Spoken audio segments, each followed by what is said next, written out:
I'm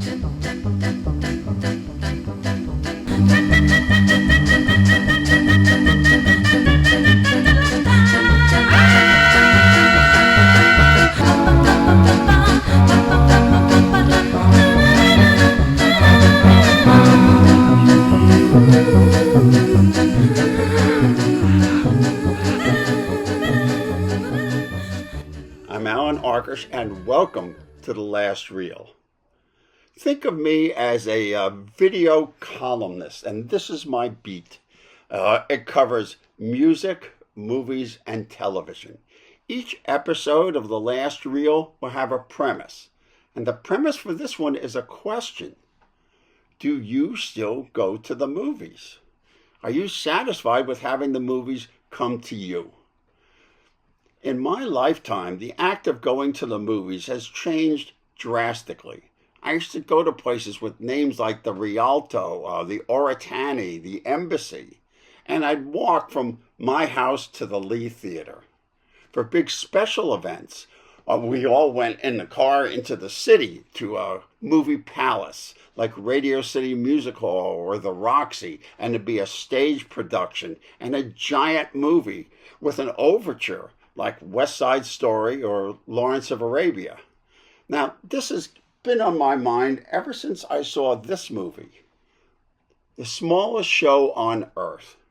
It's a charming film about a local, a really tiny neighborhood movie house and how they survive. And I started thinking about it a lot, and I started a trailer from hell, but it just kept growing. So my point is this. Ask any movie buff what their favorite movies are, and they will tell you where they saw it and what the circumstances were. So, here's one of my top 5. I saw it at the Lee Theater on a Saturday afternoon, April 5th, 1959. Just my rifle, pony, and me. Whippoorwill in the willow sings a sweet melody, Riding to Amarillo, Amarillo. Just my rifle, pony, and me. You know, your neighborhood theaters are dependent on what neighborhood you live in. In the late 60s, when I was at NYU, I lived in Greenwich Village, which was surrounded by dozens of repertory houses. And when I wanted to see something first run, I went uptown. Then I moved to Los Angeles in 1973. And I lived in this house till it was torched by an arsonist in 1980. Within 10 minutes of this house, there are at least a dozen local theaters. And it's only a 5-block walk to the most famous movie theater in all of LA. You can see all the stars as you walk down Hollywood Boulevard. We're at that shrine to moviegoing, Grauman's Chinese Theater, a symbol of old Hollywood to visitors from all over the world. I can remember how excited I was to see all these handprints and footprints in concrete. Some have succeeded, some have suffered in vain. The Chinese was opened by Sid Grauman in 1927 to match the Egyptian, his other theater, down the street. The opening film, Cecil B. DeMille's King of Kings. But those who are successful be always. In May of 1977, there was a lot of excitement in the air at the New World Pictures editing room. The Corman gang shut the place down, turned off the phones, and came down the street. It was opening day for Star Wars. Julie, get us out of here! Oh my, I'd forgotten how much I hate space travel. Here they come.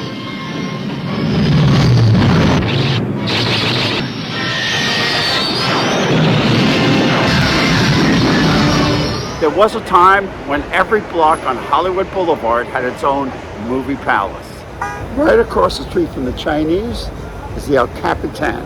Now, it's been somewhat Disneyfied, But back in the day, it brought the funk, especially on this Saturday night in March of 1976. Now, we haven't talked much about trailers, and I've just seen a pretty mediocre movie, but on came the trailer for Taxi Driver. The theater was electrified by it. Getting ready, getting organized, preparing himself for the only moment in his life that will ever mean anything. You talking to me? You talking to me? I don't know who's weirder, you or me. You talking to me? Well, who the hell else are you talking? Talking to me? Well, I'm the only one here. Robert De Niro in Martin Scorsese's Taxi Driver. At that point, one guy in the audience stands up, gets everyone's attention, and shouts, "I want to see that movie now." Nobody disagreed.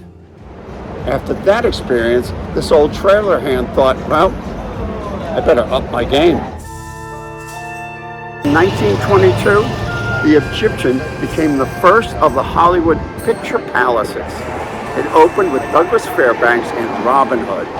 Here's the bad news. Back in 1978, this was the site of the worst preview of the worst movie I have ever made, Death Sport. I was really desperate to save it, but once the movie started, the audience hated it. They were throwing things at the screen. This is our first public screening of the movie. And then, during the big duel, the projectionist closes the curtain on the movie. So I run to the booth and I say, "You're covering up the movie with the curtain." And he says to me, "What difference does it make?" Right here in Hollywood, USA, in front of the new Beverly Theater. So many of our gurus have had their movies run here that if we were a baseball team, this would be our home field. This trailer from hell is all about the movie-going experience.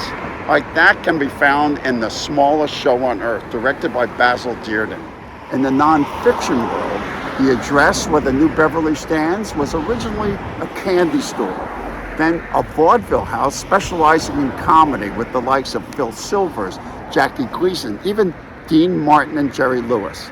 But then in the early 50s, it became Slapsy Maxie's nightclub and then a theater with many names like the New Yorker, the Europa, and finally, the Eros. In 1977, it was purchased again and turned into the New Beverly, the beloved repertory theater we have today. But then, just like in Smallest Show on Earth, real estate interests came sniffing around. The Samurai of Cinema, Quentin Tarantino, stepped in and bought the theater and made this declaration: "As long as I am alive and as long as I am rich, the New Beverly will be here showing double features in 35 millimeter. Not all neighborhood movie houses have a patron. Some get gobbled up by the golem of real estate, like the Grove Mall.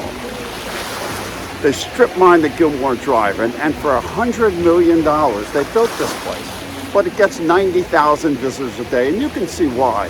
It has all the charm of Legoland and, of course, dancing waters.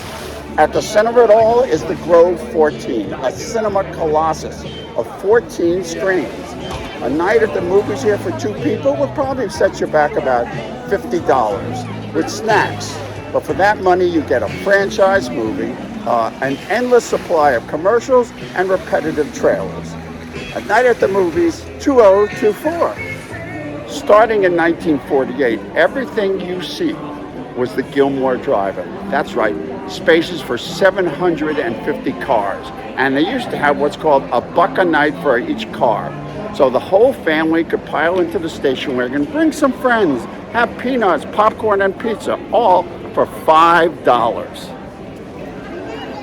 Do I sound bitter? Yeah, I am. I never go to the Grove. I used to go to the Gilmore all the time. In fact, that's where we shot Hollywood Boulevard. Fearless leader Joe Dante directed the world premiere of Eric Von Lept's Machete Maidens of Morital right here. For $100 million, you'd think there'd be a plaque or something.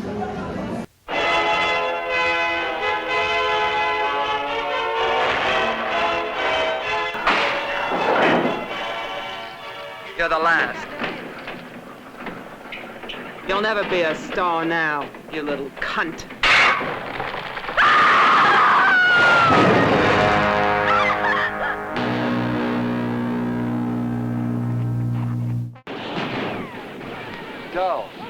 Don't! I want action! Enough of the Grove. When I get home tonight, it's going to be a Dearden double bill. The excellent crime thriller, a real noir with location shooting, Pool of London, and then The Mindbenders. When I moved to Hollywood in the early 70s, there were theaters just like the one across the street, the Fairfax. The Fairfax opened in the late 20s, just as silent movies were switching to sound. Now it's on a list of historical monuments to be saved. It's a mere skeleton of what once was. It was renowned for its beautiful interior, its Art Deco lobby. It was a legitimate theater that serviced the cultural needs of this Jewish neighborhood. They had a lot of fundraisers here with the likes of Georgie Jessel, Eddie Cantor, even Gene Autry. Decades later, it switched to being a second-run double bill house, which is where I stepped into it for a Saturday afternoon, curled up in a seat with a pastrami sandwich from Cantor's down the block. We're back at the new Beverly, and while we're waiting for the box office to open, I thought I'd tell you about two of Basil Dearden's best pictures. The very, very scary anthology, Dead of Night, which was co-directed with Cal Cavanti, and this hipster movie called All Night Long. It's a jazz adaptation of Othello with Charlie Mingus playing live. How hip is that? First in line, smallest show on earth, Trailers from Hell. The critics' case against director Basil Dearden is that he was merely a prolific journeyman. 45 films in 32 years, from Ealing comedies to noir crime, and that his work was of a highly variable quality.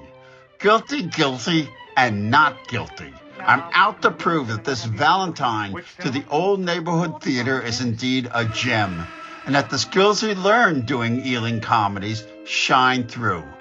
The husband and wife inherit the old bijou and do all the expositional heavy lifting. They are the straight men, and could have been played by Zeppo Marx, because it's a superb supporting cast of Margaret Rutherford, Peter Sellers, and Bernard Miles, from which the hijinks ensue. If you'll kindly permit me to speak. Their goal is to restore the theater to its former glory, and Dearden directs these scenes with considerable panache, wit, and yes, style. At your service. With loving care, they put the old house in order.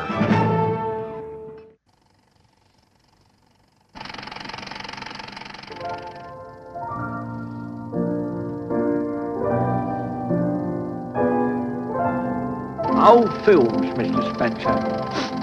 Classics, you might say. Seems like old times once more. Damn his critics. He had a gift for kitchen sink realism and location shooting, and a deep commitment to social issues.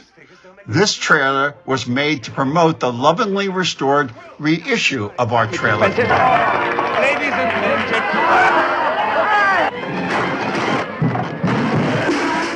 Thanks for coming along on this tribute to all the smallest shows on earth. Well, that'll be the 4:15 to Stoke.